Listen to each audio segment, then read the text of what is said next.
নমস্কার, আজকে চলে এসেছি মাটন রান্নার একটি ছোট্ট রেসিপি নিয়ে।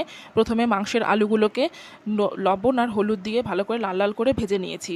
আলুগুলো ভাজা হয়ে গেছে, এবার তুলে রাখছি। কড়াইতে দিয়ে দেবো কুচনো পেঁয়াজ আর সামান্য লবণ দেবো যাতে তাড়াতাড়ি নরম হয়ে যায়। পেঁয়াজটা লাল লাল করে ভাজা হয়ে গেছে, এবার এর মধ্যে একটি মশলার পেস্ট দিয়ে দিয়েছি।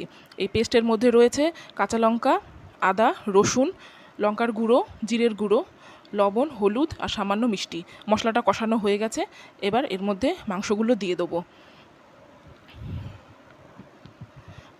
মাংসগুলো দিয়ে দিয়েছি, এবার এটা নাড়াচাড়া করে বারবার ঢাকনা দিয়ে দিয়ে কষিয়ে নিতে হবে। কষানো হয়ে গেলে পরে তেল ছেড়ে গেলে তার মধ্যে দিয়ে দেবো পরিমাণ মতন জল।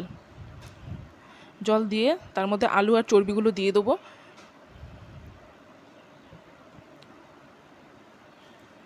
এবার ঝোলটা ফুটে গেছে, দিয়ে দিয়েছি বেটে রাখা গরম মশলা। আমার মাটন একদম রেডি।